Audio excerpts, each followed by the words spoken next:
Tamim Ad-Dari. Tamim Ad-Dari. Untuk 10 malam terakhir, beliau membeli baju seharga 1000 dirham. 1000 dirham. Itu kurang lebih 100 juta. Mungkin 100 juta kurang. Dan beliau pakai di malam yang beliau feeling ini Lailatul Qadar. Gitu. Jadi mereka itu beli baju mahal bukan untuk dipamerkan di hadapan manusia, bukan. Bukan untuk ditanya berapa harga baju ini, bukan. Tapi untuk dipersembahkan kepada Allah, untuk ta'zim kepada Allah, dan memuliakan hal-hal yang dimuliakan oleh Allah. Nama juga Lailatul Qadar hadir. Salah satu maknanya kan malam yang sangat mulia, maka muliakanlah malam-malam ini.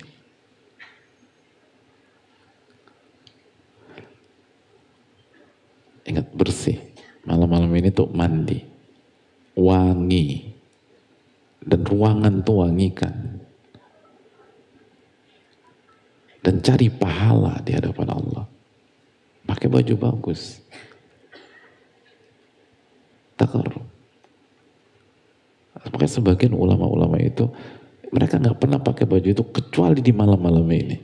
Memang khusus pakai beli baju, pakai. Karena mereka bukan untuk manusia. Makanya kan kaidah mengatakan Allahu ahaqqu an yutazayyana, Allahu ahaqqu an yutazayyana lah. Allah lebih berhak mendapatkan penampilan prima kita. Allah lebih berhak mendapatkan penampilan anggun kita atau cantik kita bagi ibu-ibu. Jadi jangan 10 malam terakhir ini kaos oblong lagi, kaos oblong lagi. Singlet lagi, singlet lagi.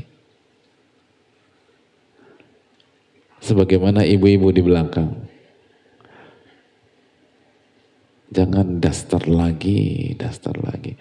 Walaupun ibu-ibu mazhabnya dasteriyah di rumah. Enak banget Pak Ustadz daster itu. Kita tahu enak. Tapi ini 10 malam terakhir. Pakai loh baju-baju yang bagus itu loh. Pakai baju-baju yang selama ini membuat suami itu ngerut dada terus ketika beli. Pakai di sini biar pahalanya besar. Pakai baju bagus. Ini keterangan para ulama. Jadi penampilan kita 10 malam terakhir itu beda hadirin. Taqarruban ilallah, mendekatkan diri kepada Allah Subhanahu wa ta'ala.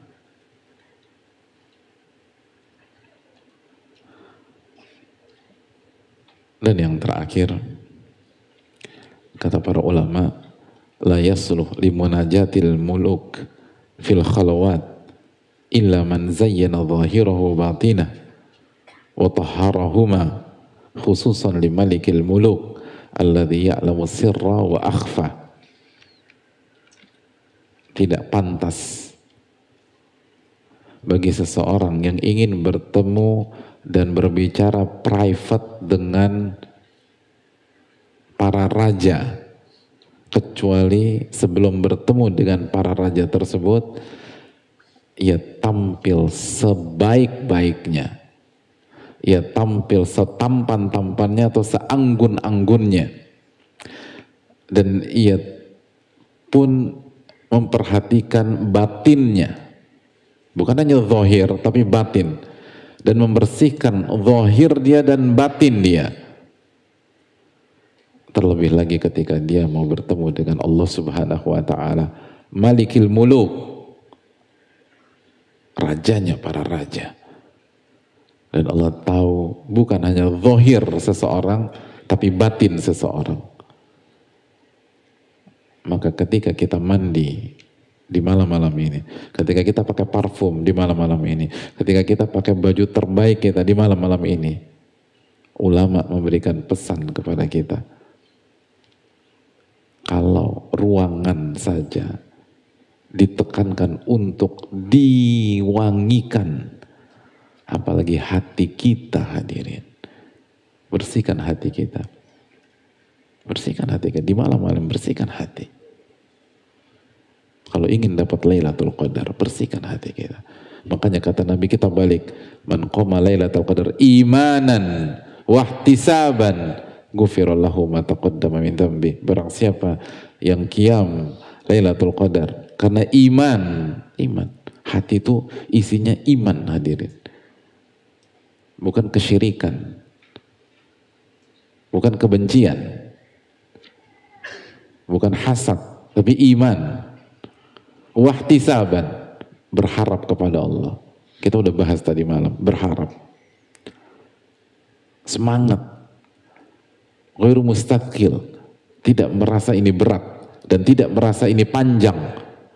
Jadi sangat optimis dan happy gitu, senang.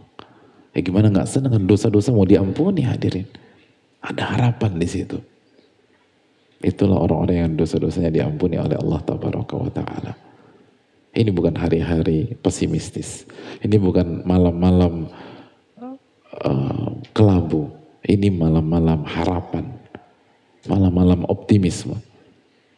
Dan ketika kita nangis di malam-malam ini, bukan nangis terpuruk, tapi nangis berharap dosa-dosa kita diampuni oleh Allah Tabaraka wa Ta'ala. Ini yang bisa disampaikan. Semoga bermanfaat. Masih ada waktu nggak untuk mana panitia? Ada berapa menit lagi?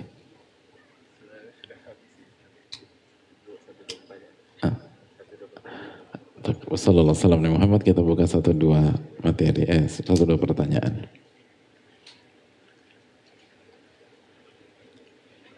Assalamualaikum warahmatullahi wabarakatuh. Waalaikumsalam warahmatullahi wabarakatuh. Semoga Allah merahmati Imam Nawawi, Imam Nujamaah, keluarga beliau dan orang-orang yang mereka cintai. Amin ya rabbal alamin.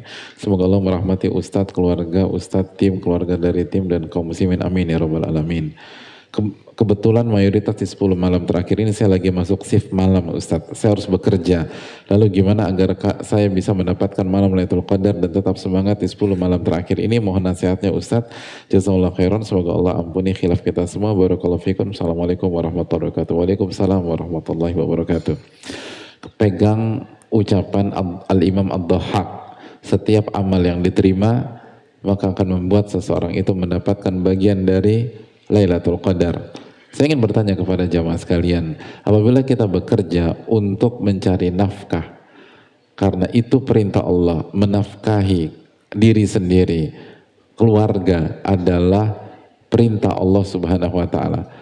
Kalau kita niatnya itu, lalu kita niatkan dengan kita bekerja, kita bukan hanya memberikan nafkah buat diri sendiri dan keluarga, tapi kita juga sebagai sarana berinfak, bersedekah, zakat, lalu nanti buat naik haji.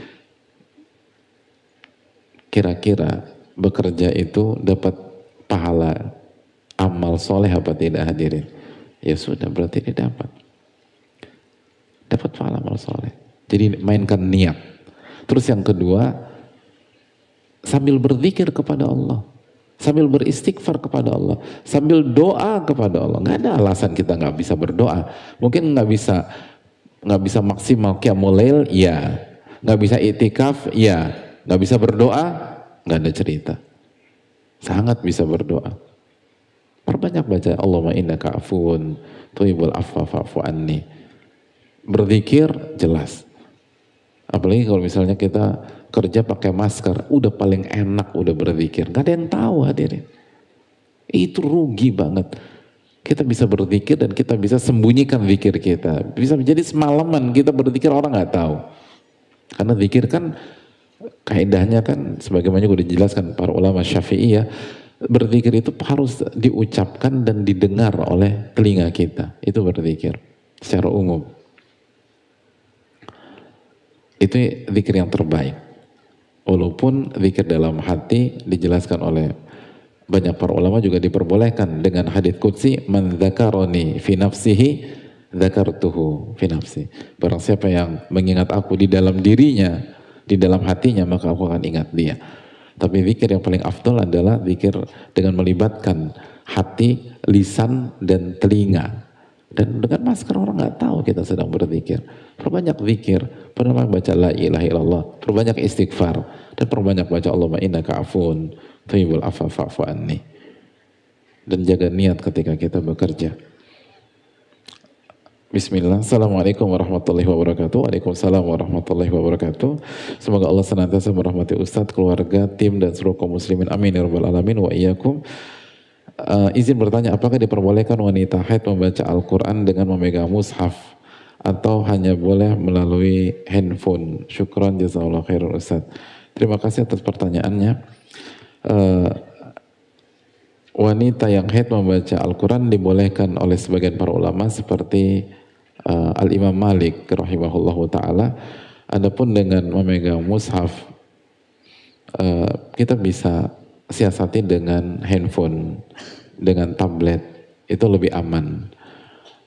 Atau pakai terjemahan yang totalnya huruf yang non Al-Quran lebih banyak daripada yang Al-Quran. Itu lebih aman dan keluar dari khilaf. Lebih aman dan keluar dari khilaf.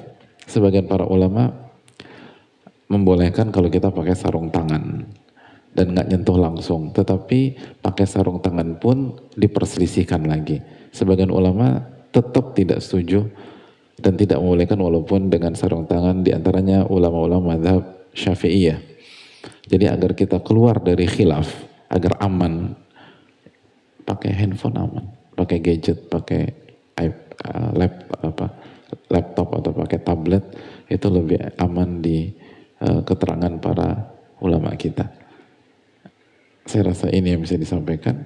Jazakallahu khairan. Semoga Allah terima amal ibadah kita dan semoga kita mendapatkan Lailatul Qadar di bulan Ramadan 1443 Hijriah. Rabbana taqabbal minna subhanaka wa bihamdika asyhadu an la ilaha illa anta astaghfiruka wa atubu ilaik. Assalamualaikum warahmatullahi wabarakatuh.